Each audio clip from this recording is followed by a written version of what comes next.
සුබ දවසක් ඔයාලා සියලු දෙනාටම පුතේ. අපි බලමු පුතේ ආර්ථික විද්‍යාවේ මූලික සංකල්පයක් වන හිඟකම, ඒ වගේම තෝරා ගැනීම හා ආවස්තික පිරිවැය කියන සංකල්පය පිළිබඳ අවබෝධයක් ලබා ගන්න. අපේ මාතෘකාව තමයි නම් පුතේ හිඟකම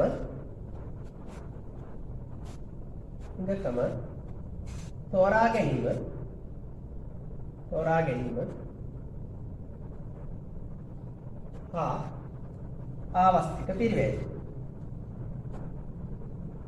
ආවස්තික පිරිවැය.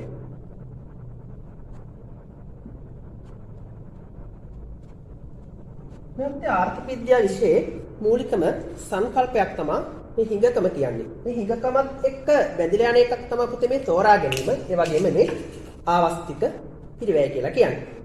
එතකොට දරුවනේ මෙන්න මේ හිඟකම තෝරා ගැනීම ආවස්තික පිරිවැය කියන සංකල්ප අපි බලමු සරලව පැහැදිලි කරගන්න.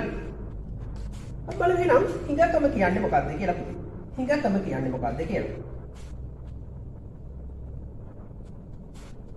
පුතේ ආර්ථික විද්‍යාවේ හිඟකම කියලා කියන්නේ මෙන්න මේ කාරණා දෙක හා බැඳුණු දෙයක්. එකක් තමයි මිනිස් වමනා ගත්තාම පුතේ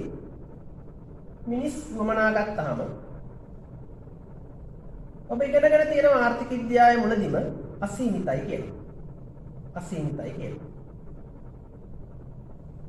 මිනිස් වමනා ගත්තාම ඔබ ආර්ථික විද්‍යාව මුලදීම ඉගෙනගෙන තියෙනවා අසීමිතයි කියලා.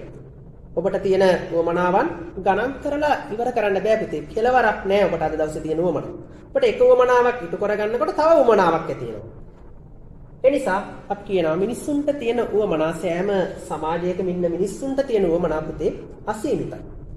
එතකොට මිනිස්සු මෙන්න මේ අසීමිත උවමනා ඉටු කරගන්න යනකොට මේකේ ආර්ථිකයේ තියෙන සම්පත් ඔබ ඉගෙනගෙන තියෙනවා පුතේ සීමිතයි. සම්පත් සීමිතයි.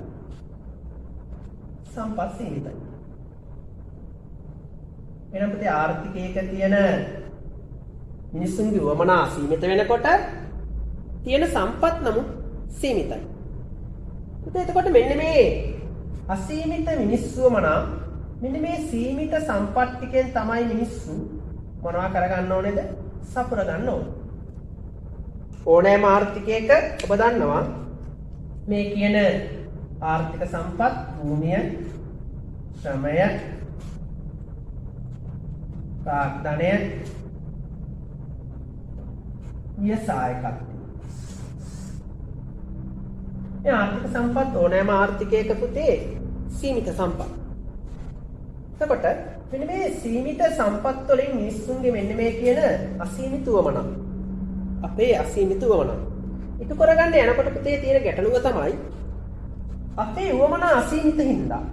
අපේ මේ කියන වමනා අසීමිත හින්දා සම්පත් සීමිත හින්දා. මේ වමනාවන්ට සාපේක්ෂව කොහොමද පුතේ සාපේක්ෂව බලද්දී මෙන්න මේ සම්පත් හැම වෙලාවෙම ප්‍රමාණවත් නැහැ. වමනාවන්ට සාපේක්ෂව බලද්දී සම්පත් ප්‍රමාණවත් නැහැ. හේතුව මොකද්ද? වමනා හැම වෙලාවෙම අසීමිතයි. ඒ නිසා සම්පත් හැම වෙලාවෙම ඊට සාපේක්ෂව බලද්දී සීමිතයි.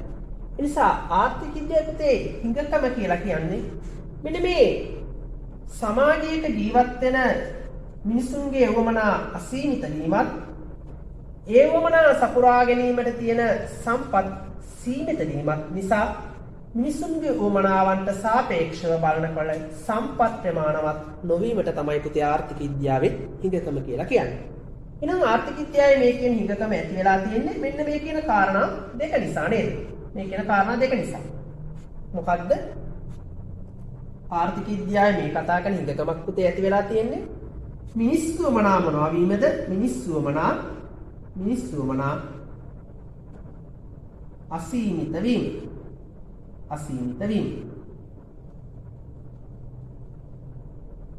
සම්පත් නම් පුතේ සීමිත වීම. සම්පත් සීමිත වීම. එහෙනම් හිඟකමක් ඇතිවීමට බලපාන ප්‍රධාන කාරණා දෙකයි පුතේ. එකක් මොකද්ද?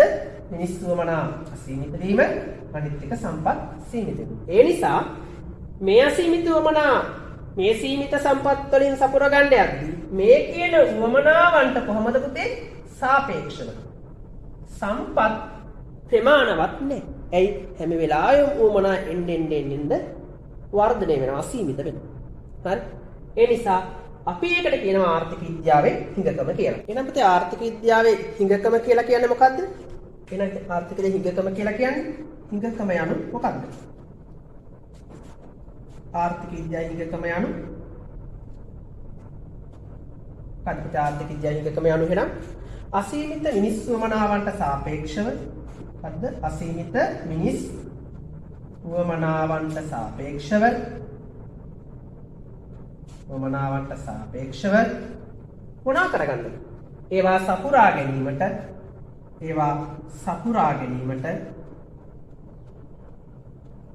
සමාජයක් සතු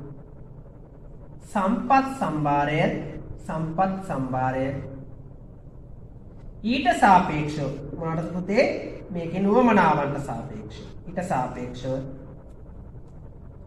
හරි හිඟකම කියන්නේ අසීමිත මිනිස් වමනාවන්ට සාපේක්ෂව ඒවා සපුරා ගැනීමට සමාජයක් සතු සම්පත් සම්භාරය ඊට සාපේක්ෂව මොනවද ප්‍රමාණවත් නොවීමයි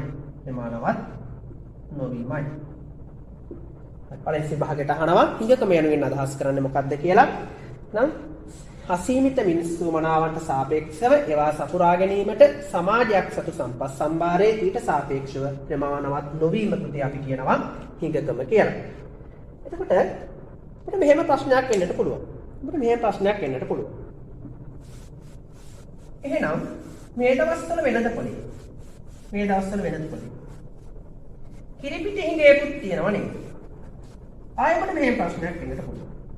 එතකොට දැන් මේ දවස්වල වෙනද පොලේ කිරිපිටි හිඟයක් තියෙනවා. එහෙනම් ඒක හිඟකම නේද? ඒ වගේම අපිට තාම මෙහෙම ප්‍රශ්නයක් එන්න පුළුවන්. රටේ ඉන්න දුප්පත් අය එනේ මේ දුප්පත්කම කියන්නේ එහෙනම් මේ හිඟකම නේද? දුප්පත්කම කියන්නේ මේ හිඟකම නේද? මේ ප්‍රශ්නයක් එන්න පුළුවන්. අපි බලමු ඒකට උත්තරයක් හොයන්න. දැන් ආර්ථික විද්‍යාවේ හිඟකම කියන්නේ දුප්පත්කමට දුගී බවට නෙමෙයි. අපි ඒක පැහැදිලි කරගමු. එහෙනම් හිඟකම යනු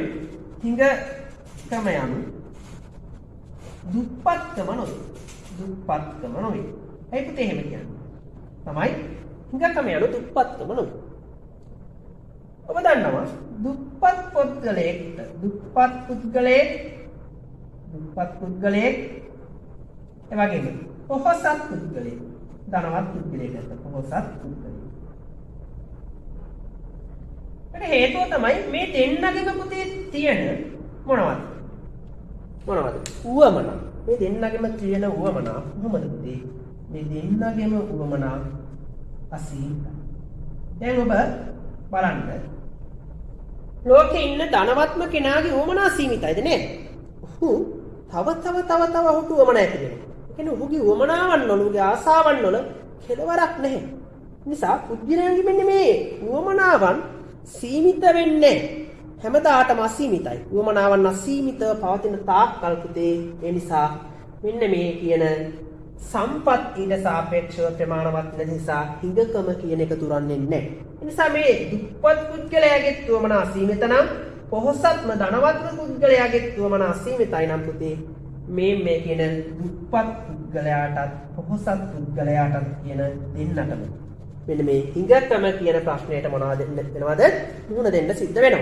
ඒ නිසා සංවර්ධනය වෙමින් පවතින වගේම සංවර්ධිත සෑම රටකටම සෑම ආර්ථිකයකටම පුතේ හිඟකම කියන්නේ පොදු ප්‍රශ්නයක්. නිසා හිඟකම කියන්නේ දුප්පත්කමට නෙවෙයි. හිඟකම යනු දුප්පත්කම නෙවෙයි. හරි? ඔබට කියන්නට පුළුවන් දුප්පත් පුද්ගලයෙක් මෙන්ම ආර්ථිකයේ ධනවත් පුද්ගලයෙක් කියන දෙදෙනාගේම උවමනාවන් අසීමිතයි. ඒ නිසා ඒ අසීමිත උවමනාවන්ට සාපේක්ෂව මේ දෙන්නටම ආර්ථිකයේ තියෙන සම්පත් සීමිතයි. ඒ නිසා පුතේ දුප්පත්කමට කියන දෙයක් නෙමේ හිඟකම කියලා කියන්නේ. ඒ වගේම ඊළඟ කාරණාව එනම් අපි මේකම අකමු. ඊළඟ කාරණාව එහෙනම් වෙළඳපොලේ ඔයාලා දන්නවා මේ දවස්වල ගත්තොත් කිරිපිටි හිඟයක් තියෙනවා. දැන් වෙළඳපොලේ භාණ්ඩ වල හිඟයක් තියෙනවා. මේ දවස්වල ගත්තොත් කිරිපිටි හිඟයක් තියෙනවා. දැන් පහුගිය මාසයේ පුරාවටම වගේ වෙළඳපොලේ කහපාට ගෑස් එකේ හිඟයක් තියෙනවා. ඊට පස්සේ දැන් සති දෙකකට විතර කලින් එකපාරට වෙළඳපොළ තුල සීනි හිඟයක් ආවා. ඉතින් මේවා හිඟකමද? වෙළඳපොලේ ඇතිවන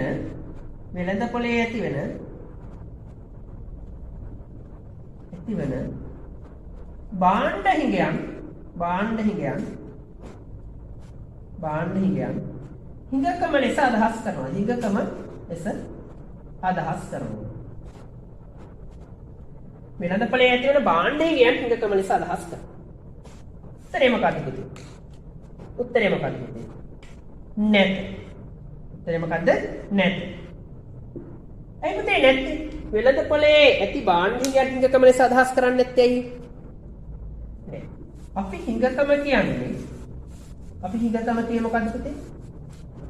සෑම ආර්ථිකයකටම පොදු වූ කේන්ද්‍රීය ප්‍රශ්නයක්. ඒක හැමෝටම තියෙන ප්‍රශ්නයක්. ඒක නැති වෙන්නේ නැත්තේ ඇයි? මිනිස්සුන්ගේ වමනා සීමිත වන තාක්කල් මේ කියන ප්‍රශ්නය හිඟකම කියන එක නැති වෙන්නේ. එහෙනම් වෙළඳපොලේ අපි මේ කතා කරන කිරිපිටි හිඟය. මේක පුතේ වෙළඳපොළට කිරිපිටි ආවොත්, කිරිපිටි සැපෙව්වොත් මේ හිඟේ මොන වෙලා යනවද? නැති වෙලා යනවා. මේ හිඟේ නැති වෙලා යනවා.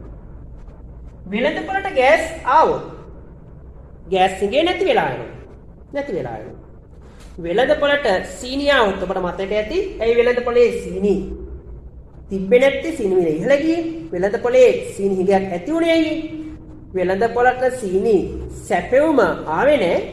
සීනි තොග සගවා තැබීම නිසා. එතකොට වෙළඳපොලේ භාණ්ඩ හිඟයක් නිර්මාණය වුණා. සීනි හිඟයක් නිර්මාණය වුණා. හැබැයි වෙළඳපොළට ඒ තොග ගබඩා ටිකේ තිබ්බ සීනි ටික සපයනකොට මොකද උනේ? වෙළඳපොලේ සීනි හිඟේ නැති වෙලා ගියා. එහෙනම් මේ කියන හිඟේ වෙළඳපොළක පවතින ඉල්ලුම හා සැපයුම මත ඇතිවන తాවකාලික තත්ත්වයක්. මේ හිඟේ නැති වෙලා යනවා. මේක తాවකාලික තත්ත්වයක්. ඉල්ලුමයි සැපයුමයි මත වෙළඳපොලේ පුතේ භාණ්ඩවල හිඟයක් නැති වෙන්න පුළුවන්. ඔයාලා දන්නවා. ඔයාලා දැන් යන්නකො මෙහෙම. ඔන්න දැන් හෙට කියලා සිංහල අලුත් අවුරුද්ද. අද හවස ඔයාලා යන්නකො කෙසෙල් ගෙඩි ගන්න. හරි? කෙසෙල් ගෙඩි එක පැත්තෙන් ගන්නලුත් වැඩි. අනිත් පැත්තෙන් කෙසෙල් ගෙඩි සමාට අවශ්‍යදී හොයා ගන්නත් නෑ. කෙසෙල් වල හිඟයක් ඇතිලා. ඇයි කියුනේ? කෙසෙල් වලට හෙට දවසේ සිංහල අලුත් අවුරුද්දෙන්දා තිබ්බ ඉල්ලුම වැඩි වුණා. කට්ටිය ගොඩාක් ගන්න ආවා. අන්න ඒ නිසා තමයි එතන හිඟයක් ඇතුනේ. ඒක ආපහු අවුරුදු ඉවරුනාට පස්සේ වෙළඳපොලේ කෙසෙල් හිඟයක් නෑ ආයේ. ආයේ කෙසෙල් තියෙනවා. ඒ නිසා එවැනි තත්ත්වයන් අපි හඳුන්වන්නේ නෑ. මෙන්න මේ කියන හිඟකම. මේකේ හිඟකමට එවැනි තත්ත්වයන් හඳුන්වන්නේ නෑ. මොකද මේ කියන හිඟකම හැමදාටම පවතින සෑම සමාජයකටම පොදු කේන්ද්‍රීය මූලික ප්‍රශ්නයක් තමයි මේ කතා කරන හිඟකම. එහෙනම් වෙළඳපොලේ ඇතිවන తాවකාලික භාණ්ඩ හිඟකම ලෙස අදහස් කරන්නේ නෑ. ඔබෙන් අහන්න පුළුවන් ප්‍රශ්නයක් මේ පාර දැන් 2020 කේලවල කරන අයට මොකද මේ දවස්වල ගෑස් හිඟ වුණා, කිරිපිටි හිඟ වුණා, සීනි හිඟ වුණා. හරි? ඔබෙන් අහනවා අගෝස්තු මාසය තුල වෙළඳපොලේ කිරිපිටි වල හිඟයක් දක්නට ලැබුණා. ඒතර ආර්ථික විද්‍යාව හදාරන සිසුවෙකු ලෙස ඔබ මේ හිඟකම ලෙස අදහස් කරන්නේද? ඉතින් පුතේ මම ඔබට කියලා දුන්නේ මේ සංකල්පය පැහැදිලි කිරීම තුළ ඔබට තරකානුකූලව එකින්ම මේක ප්‍රතික්ෂේප කරන්න පුළුවන්. මොකද්ද? මේක හිඟකමක් ලෙස ආර්ථිකයේදී අදහස් කරන්නේ. ආර්ථික විද්‍යාවේ හිඟකමක් කියන්නේ මොකද්ද? ආර්ථිකයේ ජීවත් වන පුද්ගලයන්ගේ සමාජයක ජීවන පුද්ගලයන්ගේ නිස්සමනාව අසීමිත වීම නිසා ඊට සාපේක්ෂව සම්පත් ප්‍රමාණවත් නොවීම තමයි ආර්ථික විද්‍යාවේ හිඟකම කිව්වේ. මෙතන වෙලා තියෙන්නේ මොකද්ද? වෙළඳපොළ තුළ කිරිපිටි කියන භාණ්ඩේ සැපෙවුමක් නොමැති වීම හේතුවෙන් සැපෙම අඩු වීම හේතුවෙන් වෙළඳපොළ තුළ తాවකාලිකව ඇති වෙලා තියෙනවා මොකද්ද? කිරිපිටි හිඟයක්. ඒක වෙළඳපොළට යම් මොහොතක කිරිපිටි සැපෙවුම ආවොත් මේ හිඟේ නැවත නැති වෙලා යනවා. ඒ නිසා ආර්ථික විද්‍යාව මේකට අපි හිඟකම කියන්නේ නෑ දරුවනේ. මේකට හිඟකම කියන්නේ. එහෙනම් ආර්ථික විද්‍යාව හිඟකම කියන එකෙන් දුප්පත්කම කියන එක අදහස් කරන්නේ. ආර්ථික විද්‍යාව හිඟකම කියන එකෙන් වෙළඳපොළ පවතින తాවකාලික භාණ්ඩ වල හිඟකම කියන එකෙන් අදහස් කරන්නේ නෑ. ඇත්තටම ආර්ථික විද්‍යාවේ මේ හිඟකම කියන එක නිසා තමයි ඔබ දන්නවා ආර්ථිකයක තියෙන මේ හිඟකම කියන එක නැති වෙලා ගියොත්. හිඟකමක් නැත්නම් ඇත්තටම ආර්ථිකයක ඔබ දන්නවද? අපි කතා කරලා තියෙන ආර්ථික භාණ්ඩ සහ ආර්ථික නොවන භාණ්ඩ ඔබ ඉගෙනගෙන තියෙනවා. හරි ආර්ථික භාණ්ඩ සහ ආර්ථික නොවන භාණ්ඩ ඔබ ඉගෙනගෙන තියෙනවා. ඇත්තටම හිඟකමක් නොමැති සමාජයක නොමැති සමාජයක කිසිදු ආර්ථික භාණ්ඩයක් තිබිය නොහැකියි. කිසිදු ආර්ථික භාණ්ඩයක් තිබිය නොහැකියි. හිඟකමක් නොමැති සමාජයක කිසිදු ආර්ථික භාණ්ඩයක් තිබිය නොහැකියි. හිඟකමක් නැති සමාජයක තියෙන්න ඕනේ පුතේ එහෙනම් සියලුම භාණ්ඩ මොනවද? ආර්ථික නොවන භාණ්ඩ. දැන් ඔබ කල්පනා කරන්න භාණ්ඩ එක එක රටවල් වල හැම භාණ්ඩයක්ම මේ රටේ ආර්ථික නොවන භාණ්ඩයක් නෑ ආර්ථික භාණ්ඩයක්. හැම භාණ්ඩයක්ම ගොඩක් භාණ්ඩ ඒ රටවල් හැම රටකම ආර්ථික භාණ්ඩ. එහෙනම් හිඟකමක් තිබ්බේ නැත්නම් සෑම සමාජයකම තියෙන්න ඕනේ පුතේ එහෙනම් ආර්ථික නොවන භාණ්ඩ. නමුත් ඒකයි කියන්නේ හිඟකමක් නොමැති සමාජයේ කිසිදු ආර්ථික භාණ්ඩයක් එනම් තියෙන්න බෑ. ඒකේ ඔබ දන්නවා අපි ළඟ තියෙන සියලුම භාණ්ඩ බොහෝමයක් භාණ්ඩ අතිශය විශාල භාණ්ඩ ප්‍රමාණයක් ගත්තාම ඔය සෝභා ධර්මයෙන් ලැබෙන වාතය, හිරු එළිය, සුළඟ වගේ දේවල් වගේ කීපයක් කරනවා මිතුරු සියලු භාණ්ඩ ආර්ථිකයේ තියෙන මොන භාණ්ඩද?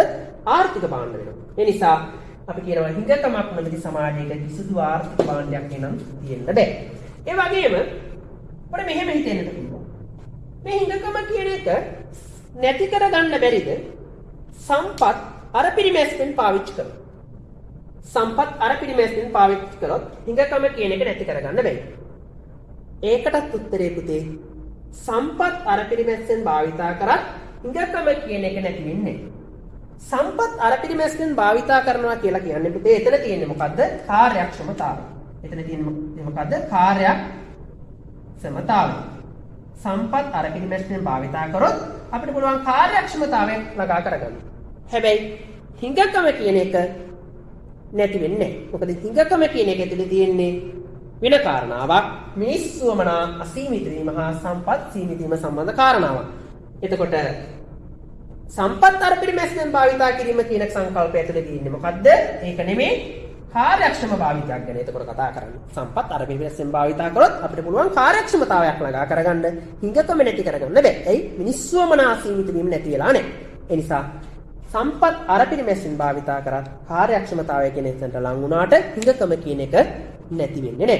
නිසා ඔබෙන් අහන්නට පුළුවන් හරි සම්පත් අර පිරිමැස්යෙන් භාවිතා කරන්නේ නම් හිඟකම නැමැති ප්‍රශ්නයේ විසඳාගත නොහැකිද? හරි සම්පත් අර පිරිමැස්යෙන් භාවිතා කරන්නේ නම් හිඟකම නැමැති ප්‍රශ්නය ඇති නොවේද නැත්නම්? නෑ. සම්පත් අර පිරිමැස්යෙන් භාවිතා කරත් හිඟකම කියන ප්‍රශ්නය විසඳෙන්නේ නැහැ. හැබැයි සම්පත් අර පිරිමැස්යෙන් භාවිතා කරොත් කාර්යක්ෂමතාවය කියන තැනට යන්න පුළුවන්. නමුත් මිනිසුන්ගේ වමනාවන් සීමිත තාක්කල් මේ කියන හිඟකම කියන ප්‍රශ්නේ විසඳෙන්නේ නැහැ. නිසා අපි කියන අපේ හිඟකම කියන්නේ සෑම සමාජයකටම සෑම ආර්ථිකයකටම පොදු වූ කේන්ද්‍රීය ගැටලුවක්. සමහර හිතනවා ඔයාලට මේ හිඟකම කියන එක සම්බන්ධව ඕනෑම ප්‍රශ්නයක් අහුවොත් පිළිතුරු දෙන්න පුළුවන් විදියට මේ කොටස ඔබට පැහැදිලි වෙන්නේ නැති කියලා හිඟකම. ඉතින් අපි බලමු මෙන්න මේ හිඟකමත් එක්ක ඊළඟ සුවිශේෂී කාරණාවකට පුතේ අපිට යන්න පුළුවන්. මේ හිඟකමත් එක්ක ඊළඟට අපිට සුවිශේෂී කාරණාවකට යන්න පුළුවන්. අපි බලමු මේ හිඟකමත් එක්ක සුවිශේෂී කාරණාවකට අපිට එන්න පුළුවන්. අපි දන්නවා මෙන්න මේ හිඟ සම්පත් වල පුතේ තියෙනවා සුවිශේෂී ලක්ෂණයක්. දැන් අපි ගත්තොත් ඔයාලට හිඟ සම්පතක් තමයි පුතේ ඔයාට තියෙනවා නගරයේ සීමිත ඉඩකඩක් සහිත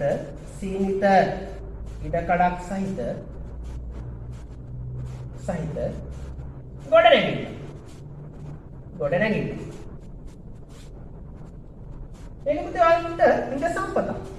සීමිත ඉඩකඩක් සහිත ගොඩනැගිල්ල කියනවාට හිඟ සම්පතක් නැත්නම් සීමිත සම්පතක් නේද? අපේ නිෂ්පාදන සම්පත් යටතේ ගත්තොත් ගොඩනැගිල්ල කියන්නේ ප්‍රාග්ධනයටයි කියන සම්පතක්. එතකොට ඔයාට මේකේ මේ හිඟ සම්පතේ තියෙනවා පුතේ කරන්න පුළුවන් අදහස් නැත්නම් විකල්ප කීපයක් වාට තියෙනවා. මම හිඟ සම්පත කියනම් ලක්ෂණයක් තමයි මොකද්ද? මේ හිඟ සම්පතේ තියෙන විකල්ප.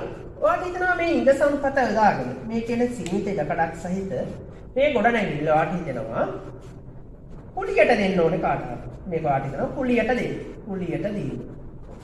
මේක කාට හරි කුලියට දෙන්න. එතකොට මේකේ සිල්ලර කඩයක් දානවා. සිල්ලර බඩු කඩයක් දානවා. සිල්ලර බඩු කඩයක් දෙන්න. එතකොට ඔයා මේකේ පොඩියට උපකාරක පන්තියක් පටන් ගන්නවා. උපකාරක පන්තියක් ආරම්භීම. පන්තියක් ආරම්භීම. නැත්නම් ඔයා මේක පදිංචියට ගන්නවා. මේ බලන්නකො ඔයාට පදිංචියට ගැනීම තවත් විකල්ප තියෙන්න පුළුවන්. පදිංචියට ගැනීම. මේ විදිහට මෙයා ඔයාට මේ ගොඩනැගිල්ලේ තියෙන විකල්ප. එහෙනම් මේ හිඟ සම්පත්වල සුවිශේෂී එක ලක්ෂණයක් තමයි මොකද්ද? සම්පත්වල තියෙන පුතේ මොනවද? විකල්ප භාවිතා. සම්පත්වල තියෙන විකල්ප භාවිත තියෙනවා හිඟ සම්පත්වල. එතකොට පුතේ එහෙනම් ඔබට පේන්න තියෙන කාරණාවක් තමයි මෙන්න මේ කියන සම්පතක් ගත්තාම මෙන්න මේ හිඟ සම්පතක් ගත්තාම විකල්ප භාවිත කිහිපයකටම යොදා ගන්න පුළුවන්. විකල්ප භාවිත කිහිපයකටම යොදා ගන්න පුළුවන්. නිසා අපි කියනවා මෙන්න මේ කියන හිඟ සම්පත්, හිඟ නිෂ්පාදන සම්පත් විවිධ නිෂ්පාදන කටයුතු වලට විවිධ කටයුතු වලට යොදා ගැනීමට ඇති හැකියාවට අපි කියනවා මොකද්ද? විකල්ප භාවිතා සඳහා යොදා ගැනීම කියලා. විවිධ කටයුතු වලට යොදා ගැනීමට ඇති හැකියාව. සම්පත් වල විකල්ප භාවිතා කියලා තියෙනවා. එහෙනම් මේ තමයි මේ කියන හිඟ සම්පතේ ගත්තොත් එහෙනම් තියෙන මේ විකල්ප. දැන් පුතේ අපි එන්න හදන්නේ මෙන්න මේ කියන කාරණාව. මොකේදද? තෝරා ගැනීමටයි එන්න හදන්නේ. මෙන්න මේ කියන කාරණාවට එන්න. එහෙනම් ඔබ දැන් දැනගත්තා සම්පත්වල තියෙනවා පුතේ මොනවද? විකල්ප ප්‍රයෝජන. ඉතින් සම්පත්වල තියෙන විකල්ප ප්‍රයෝජන. මේ වගේ අපිට පුතේ තව විකල්පයක් අපි ගමු. තව විකල්ප භාවිතයක් තියෙන අවස්ථාවක් ගමු. ඔයාලගේ තියෙනවා රුපියල් 1000. ඔයාලගේ තියෙනවා රුපියල් 1000. ඔයාලගේ රුපියල් 1000ක් තියෙනවා. දැන් ඔයාලට මේක මෙහෙම හිතෙනවා. මේ විකල්ප. මේ රුපියල් 1000 කියන සීමිත සම්පතෙන් ඔයාලට පන්ති ගාස්තු දෙන්න. පන්ති ගාස්තු දෙන්න. පන්ති ගාස්තු දෙන්න. ඊපස්සේ ඔයාලට හිතෙනවා මේක බැංකු පොතේ දාන්න. බැංකු පොතේ දාන්න. පොතේ දාන්න. බැංකු පොතේ දෙන්න.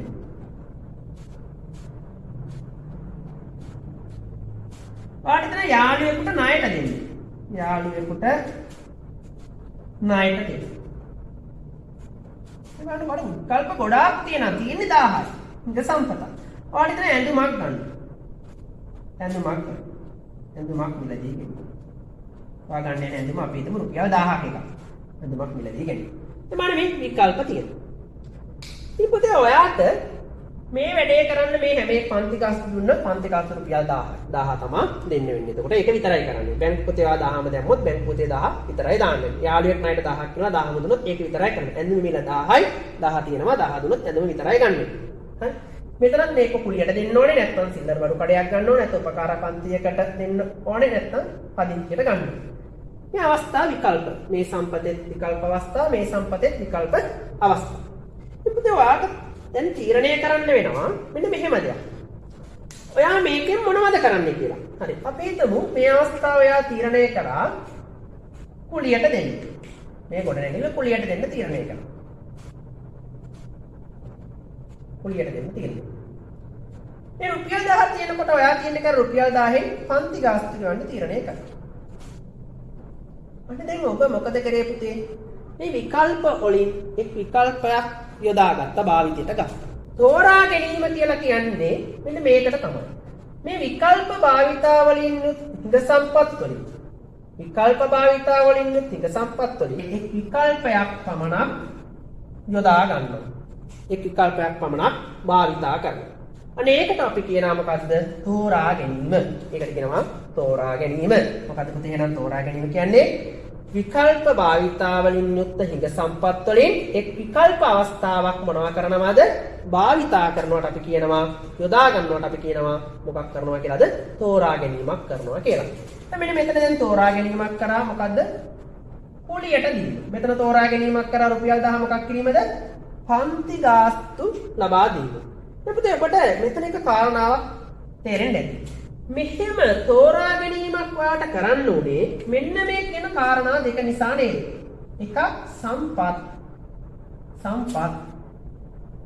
හිඟවීම දෙක තමයි සම්පත් වල හිඟ සම්පත් වල විකල්ප ප්‍රයෝජන පැවැදීම. විකල්ප ප්‍රයෝජන පැවැදීම. ඉතින් සම්පත් හිඟවීමත් හිඟ සම්පත් වල විකල්ප ප්‍රයෝජන පැවැදීමක් කියන මෙන්න මේ කාරණා දෙක නිසා තමයි ඔයාට තෝරා ගැනීමක් කරන්න සිද්ධ වෙන්නේ. ඒසා තේරීමක් අට ගැනීම උදෙසා කාරණා දෙකක් බලපානවා. සම්පත් හිඟවීම හිඟ සම්පත් වල මොනවා පැවැදීමද පුතේ? විකල්ප ප්‍රයෝජන පැවැදීම. විකල්ප ප්‍රයෝජන පැවැදීම. ඒ නිසා ඔයාට මට අපි හැමෝටම මෙන්න මේ විකල්ප වලින් තේරීමක් කරන්නට වෙනවා. ඉතින් අපි ආර්ථික විද්‍යාවේ කියනවා මෙන්න මේ සම්පත් වල හිඟවීමත් සම්පත් වල විකල්ප ප්‍රයෝජන පැවැදීමක් නිසා අපි යම්කිසි නිෂ්පාදන කටයුත්තක් කරන්න යනකොට අපිට ප්‍රධාන වශයෙන් තේරීම් තුනක් කරන්න සිද්ධ වෙනවා. ආර්ථික විද්‍යාවේ ප්‍රධාන වශයෙන් තේරීම් තුනක් කරන්න සිද්ධ වෙනවා. එකක් තමයි කුමක් කොපමණ නිෂ්පාදනය කරනවාද? කුමක් කොපමණ නිෂ්පාදනය කරනවාද? දෙක කෙසේ නිෂ්පාදනය කරනවාද?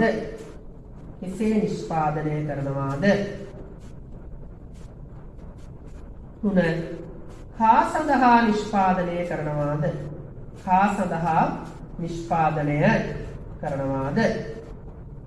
අපිට මේ තුන කියනවා ආර්ථික විද්‍යාවේ ප්‍රධාන තේරීම් තුනේ වගේම අපි කියනවා මේක තමයි ආර්ථික විද්‍යාවේ මූලික ආර්ථික ප්‍රශ්න තුන.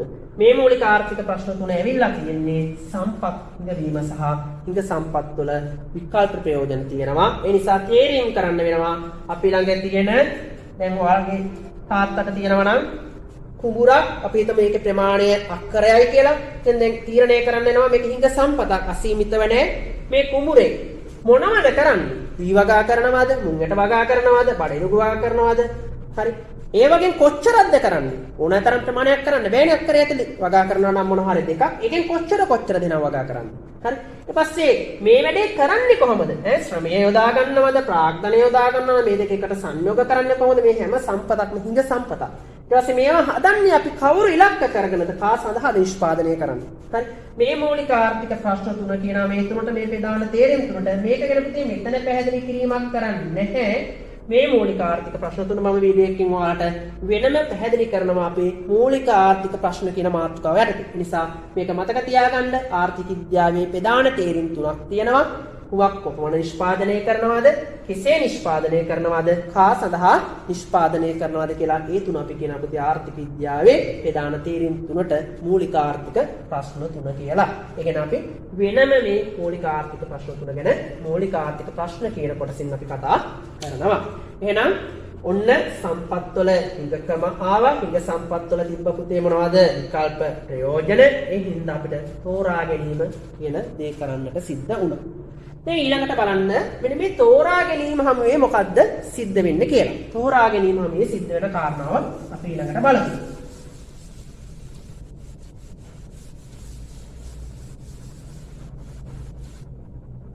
හරි.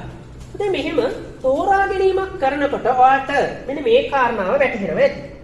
මේ බලන්නකෝ. දැන් නගරයේ සීමිත ඉඩකඩක් සහිත ගොඩනැගිල්ලේ කිසියම් පුද්ගලයෙක් මේ කියන විකල්ප වලින් තීරණයකට ආව තෝරාගන්න කුලියට දෙනවා කියන්නේ. මෙන්න එයා තේරුවා කුලියට දෙනවා කියන්නේ. රුපියල් 1000ක් ඔයා ළඟ තියෙනකොට ඔයා තීරණය කරා එකෙන් වැඩ 4ක් කරන්න විකල්ප තියෙද්දි පන්ති ගාස්තු දෙනවා කියන්නේ ඔයා තීරණය කරා. මේ අවස්ථාව ගන්නකො මේ අවස්ථාවේ කුලියට දෙනවා කියන එක තෝරනකොට ඉතුරු වෙන්නේ මේ තුනම අහිමි වුණා. නැත්තම් මේ තුනම නැති වුණා. අපි මේකට ආර්ථික විද්‍යාවේ කියනවා මේකට කැපකිරීමක් කරා. කැපකිරීමක් කරා. මෙතනත් මේ තුනම අහිමි වුණා නැති වුණා. ඒ කියන්නේ කැපකිරීමක් කරා. ඒකට අපි ආර්ථික විද්‍යාව කියන්නේ කැපකිරීමක් කරා කියන්නේ. කැපකිරීමක් කරා. එහෙනම් යම් තේරීමක තියෙනවා පුතේ මොනවද? කැපකිරීම තියෙනවා. ඇයි ඒ විකල්ප තියෙන හින්දා. විකල්ප තෝරනකොට තව දේවල් කැප කරන්න සිද්ධ වෙනවා. මේ සොන්න කැපකිරීමක් කරා. කොට අපි බලමු එහෙනම් ආර්ථික විද්‍යාවේ මේ ආවස්තික පරිවැය කියන්නේ මොකක්ද කියලා. ආර්ථික විද්‍යාවේ ආවස්තික පරිවැය කියන්නේ මොකක්ද කියලා පුතේ. මෙන්න මෙහෙම කැපකිරීම කරනකොට මෙන්න මෙහෙම දෙයක් වෙනවා. ඔයාට හිතෙනවා මේක කුලියට දෙනවා කියන එක තෝරාගත්තට පස්සේ හිතනවාට අපරාධයි. කුලියට දෙන්න නෙමෙයි මට මේක තිබ්බා උපකාරක පන්තියක් ආරම්භ කරන්න. උපකාරක පන්තියක් පටන් ගන්න නැත්නම් ඔයාලා. අනේ දැන් ඔයාට ඊළඟට හිතට ආපු සිතවිල්ල තියෙනවනේ. ඒක ඔයා හා බැඳිලා පවතින දෙයක්. අපි ඒ නිසා කියනවා ඔකට අර ආවස්තික පිරේ ඇගීමේදී පුතේ සලකා බලන සාධක තියෙනවා. හරි අපි ඒක වෙනම කතා කරමු. හරි වෙනම කතා කරමු. ආවස්තික පිරේ ඇගීමේ සලකා බලන එක සාධකයක් තමයි මේ ආත්මගත සංකල්පයක් කියලා. ඒක Taman හා බැඳිලා පවතින සංකල්පයක් කියලා. මොකද එක එක්කෙනාට මේක වෙනස් වෙනවා. දැන් බලන්නකෝ කුලියට දෙනවා කියන එක දුන්නට පස්සේ මෙයාට ඊළඟට හිතෙන කාරණාව තමයි මොකද්ද? උපකාරක පන්තියක් ආරම්භ කරන්න තිබ්බනම් ඉතින් මේක තව කෙනෙකුට හිතන විදිය වෙනස් නේ පුතේ. ඒකයි කිව්වේ මේක ආත්මගත සංකල්පයක් කියලා. වෙන කෙනෙකුට හිතන විදිය වෙනස්. මේකම තෝරද්දි තව මේ ඊළඟට මේකෙන් ඊළඟට කරන්න තිබ්බේ මේ වැඩේනේ කියලා තෝරන එක වෙනස්. එතකොට ඔයාගේ මෙතන තෝරන එකත් වෙනස්. හරි. මේ රුපියල් 1000 පන්ති ගාස්තු වෙනකොට මෙයාට ඔයාට හිතෙන්න පුළුවන් අපරාධ මේකෙන් මට ඇඳුමක් මිලදී ගන්නනේ තිබ්බේ කියලා. ඇඳුමක් මිලදී ගන්න. ඇඳුමක් ගන්න තිබ්බේ. එතන පුතේ මේ බලන්නකො මෙහෙම කැප කරනකොට මෙහෙම කැපකිරීම කරනකොට මේ කැප කරපු වාගෙනුත් ඔයාට එනවා ඔළුවට හොඳටම කැප කරපු මොකද්ද කියලා. කියන්නේ හොඳටම අපරාධනේ මේක කැප කරේ කියලා මේ ලිස්ට් එකනොත් එකක් ඔළුවට ඉස්සරහට එනවා. හරි. කියන්නේ කැප කරපු වාගෙන් හොඳම කැප කරේ විකල්ප ගොඩක් කැප කරානේ. මේක තෝරද්දි විකල්ප වලින් එකක් තෝරද්දි මේ විකල්ප තුනම කැප කරා. මේ විකල්ප අතර එකක් තෝරද්දි මේ විකල්ප තුනම කැප කරා. එතකොට පුතේ නමුත් ඔයාලට ඔළුවට එනවා මේ කැප කරපු විකල්ප අතරින් හොඳම කැප කරපු විකල්පය ආවා. මෙන්න. නගරයේ ඔයාලඟ තිබ්බ ඉඩම කුලියට දීම වෙනුවෙන් ඔයා කැප කරපු මේ අවස්ථාවලින් ඔයාට ඔළුවට ආවා කැප කරපු හොඳම විකල්පය මොකද්ද? උපකාරක පන්තියක් කරවීම කියලා. පන්ති ගාස්තු රුපියල් 1000 දෙනකොට ඔයාට ඔළුවට ආවා මේ කැප කරපු තුනෙන් හොඳම කැප කරපු අවස්ථාව අපරාධය ඇඳුමක් මිලදී ගන්න තිබ්බේ. අපි පුතේ ආවස්තික පිරිවැය කියලා කියන්නේ ආර්ථික විද්‍යාවේ මෙන්න මේ තේරීම් කරනකොට මෙන්න මේ විදිහට තේරීම් කරනවා. තේරීම් හැමේ කැපකිරීම තුල ඇතිවන සංකල්පයක් තමයි මේ ආවස්තික පිරිවැය කියන්නේ. ඒ කියන්නේ මෙන්න මෙහිම දෙයක්. විකල්ප ප්‍රයෝජන සහිත මේ හිඟ සම්පත් වලින් තේරීම් කරනකොට තෝරාගත් විකල්පය වෙනුවෙන් පුතේ කැප කරපු ඔක්කොම නෙමේ කැප කළ හොඳම විකල්පයේ වටිනාකම මොනවා කිරීමද? ප්‍රකාශ කිරීම. විකල්ප රාශියක් අතරින් එක් විකල්පයක් තෝරා ගන්නා විට තෝරා ගන්නා විකල්ප වෙනුවෙන් කැප කළ ඊළඟ හොඳම විකල්පයේ වටිනාකම පැහැදිලි කරනවට අපි කියනවා මොකද්ද? ආවස්තික පිරිවැය කියලා. නැත්නම් සරලව කියනවා නම් එක් විකල්පයක් වෙනුවෙන් නැත්නම් එක් විකල්පයක් තෝරා ගැනීමේදී ඒ වෙනුවෙන් කැප කළ ඊළඟ හොඳම විකල්පය ඊළඟ හොඳම විකල්පයේ වටිනාකම අපි කියනවා ආවස්තික පිරිවැය කියලා. උකට තමයි කියන්නේ පුතේ මොකද්ද ආවස්තික පිරිවැය කියන්නේ. එහෙනම් ඔයාලා දන්නවා මේ කියන මාතෘකා තුන ගත්තාම හිඟකම තෝරා ගැනීම ආවස්තික පිරිවැය කියලා කියන්නේ එකිනෙකට බැඳිලා පවතින මාතෘකාවක්. මොකද ඔබ දන්නවා තෝරා ගැනීමක් කරන්න උනේ හිඟකම සහ සම්පත් වල තිබ්බ විකල්ප ප්‍රයෝජන කියන කාරණාව. ඉතින් එහෙම තෝරා ගැනීමක් කරන්න ගිය නිසා තමයි කැප කරන්න උනේ. කැප කරද්දි තමයි ඇතිවෙන්නේ මොකද්ද පුතේ ආවස්තික පිරිවැය. ඉතින් ආවස්තික පිරිවැය දීමේදී සැලකිලට ගන්නා කාරණා තුනක් තියෙනවා. අපි ඒක වෙනම කතා කරමු. ආවස්තික පිරිවැය ශූන්‍ය වන අවස්ථා තියෙනවා. විභාගයට අහලා තියෙනවා. අපි ඒ සම්බන්ධ වෙනම කතා කරමු. මම අද දවසේ මේ කොටසෙන් කතා කරන්න බලාපොරොත්තු වෙන්නේ මෙන්න මේ කියන කාරණාව විතරයි. සමන් හිතනවා ඔයාලට අද දවසේ මේ කොටසෙන් හිඟකම තෝරා ගැනීම හා ආවස්තික පිරිවැය කියන එක සම්බන්ධ ඔබට යම් අවබෝධයක් ලැබෙන්නේ නැති කියලා. අපි පුංචි උදාහරණයක් තව කතා කරමු.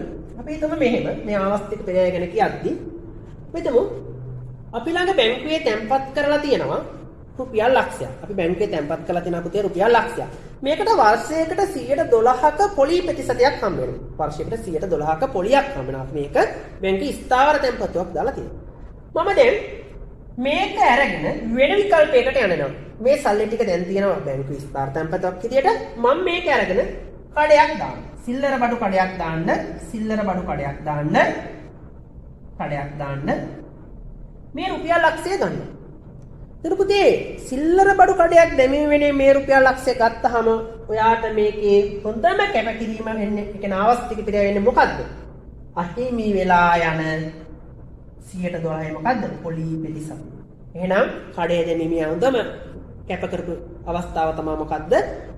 මේ කියන අහිමි වෙන පොලිය. ඇයි ස්ථාර තැන්පතුව ගත්තට පස්සේ ඔයාලට 112 පොලිය හම්බෙන්නේ නෑ. ඒක ඔයා කැප කරලා තමයි දැන් කඩේ දාලා තියෙන්නේ. සල්ලි ටික කඩේට දාලා තියෙනවා. එතන තියෙනවා. නමුත් ඔයාලට අහිමි වෙලා ගියා පොලිය. ඒ නිසා කැප කරපු හොඳම අවස්ථාව තමයි මොකද්ද? ඉතින් ඔයාගේ අහිමි වෙන පොලිය. හරි. ඒ නිසා අපිට කියන්න පුළුවන් මේ වගේ අවස්ථාවක ආවස්තික පිළිවෙල තමයි අහිමි වී ගිය පොලිය. අහිමි ගිය පොලිය. පැහැදිලිද? ඒ නිසා මෙන්න මේ විදිහට අපිට ආවස්තික පිළිවෙය අපිට හඳුනා ගන්න පුළුවන් විවිධ අවස්ථාවල. දැන් ඔයාගේ සල්ලි ළඟ තියාගෙන ඉන්නවා. ඒ කියන්නේ මුදල් විදියට තියාගෙන ඉන්නවා. හරි? නැත්නම් කොහොමද පුතේ තියාගන්න පුළුවන්? අපිට මෙහෙම කරගන්න පුළුවන් නේ. මුදල් විදියට තියාගන්න නැතුව බැංකුවේ දාලා පොලියක් ගන්න පුළුවන්. නැත්නම් ඉඩකඩම් මිලදී ගන්න පුළුවන්. ඒවා පස්සේ කුණලා ලාභයක් ගන්න පුළුවන්. රත්තරන් බඩු ගන්න පුළුවන්. එහෙම නැත්නම් ඔයා මුදල් විදියෙන් නිකන් ගෙදර තියාගෙන ඉන්නවා. එතකොට පුතේ ඔයාට ඒකෙන් කිසිම ප්‍රතිලාභයක් හම්බෙන්නේ නැහැ නේ. හරි මුදල් පැටව ගන්නෙත් නැහැ නේද? මුදල් විදියට තියාගෙන ඉන්නවා. ඉතින් ඒකේ නම් තියෙන අවස්තික පිරිවැයක්. ඔයාට ඒවා ආයෝජනය කරලා ලබන්න තිබ්බ ලාභය ඒවා දාලා ඔයාට ගන්න තිබ්බ පොලිය මෙන්න මේ දේවල් මොන වෙලා තියෙනවද ඔයාට කැප කරන්න සිද්ධ වෙලා තියෙනවා. ඒක තමයි මුදල් වශයෙන් ළඟ තබා ගත්තත් ඔයාට තියෙන ආවස්තික පිරිවැය. මෙන්න මේ විදිහට අපිට යමක් තෝරා ගැනීමේදී යම් තීරණයක් ගැනීමේදී පුතේ අපිට ආවස්තික පිරිවැයේ තීරණේ පැහැදිලි කරන්න පුළුවන්. අපි ඒ කැප කරපු ඒවා මත. හරි ඒ නිසා අපි කියනවා ආවස්තික පිරිවැය කියන්නේ නම් මොකද්ද? විකල්ප රාශියක් අතරින් හරි එක් විකල්පයක් තෝරා ගැනීමේදී ඒ වෙනුවෙන් කැප කළ ඊළඟ හොඳම විකල්පයේ වටිනාකම ප්‍රකාශ කරන තැන වෙන දක්වනට අපි කියනවා ඒ ආවස්තික පිරිවැය කියලා. ඉතින් පුතේ මෙන්න මේ ටික ඔයාලා හොඳට මේක වීඩියෝ එක බලන්න. ඔයාලට හොඳ අවබෝධයක්, හොඳ පැහැදිලි බවක් මේකෙන් ඔයාලට ලබා ගන්න පුළුවන් වෙයි. ඒ වගේම ඔයාලා මේක වෙන අයටත් බලන්න ෂෙයා කරන්න. ඒ වගේම තවත් දවස් කීපයකින්ම ඔයාලට මගේ YouTube channel එක හරහා ඔයාලට ආර්ථික විද්‍යා මූලික සංකල්ප මේ විදිහටම සරලව ඉගෙන ගන්න අවස්ථාව හම්බ වෙනවා. ඉතින් මේ කතා කරන මේ කාරණා 2021 ඒලල් විභාගයට ලියන දරුවන්ට වගේම 2022 ඒලල් විභාගය කරන දරුවන්ට ඒ වගේම 2023 ඒලල් විභාගයට සූදානම් වෙන්න ඉන්න දරුවන්ට මේ හැමෝටම මේ කියන ආර්ථික විද්‍යා සංකල්ප වැදගත් වෙනවා. ඒ නිසා ඔයාලා හැමෝටම පුළුවන් YouTube channel එක හරහා සම්බන්ධ වෙලා මේ විෂය කරුණු හදාරන්න. ඉතින් ඔයාලා සියලු දෙනාටම එහෙනම් සුබ දවසක්. අපි තවත් වීඩියෝ එකකින් හම්බ වෙමු.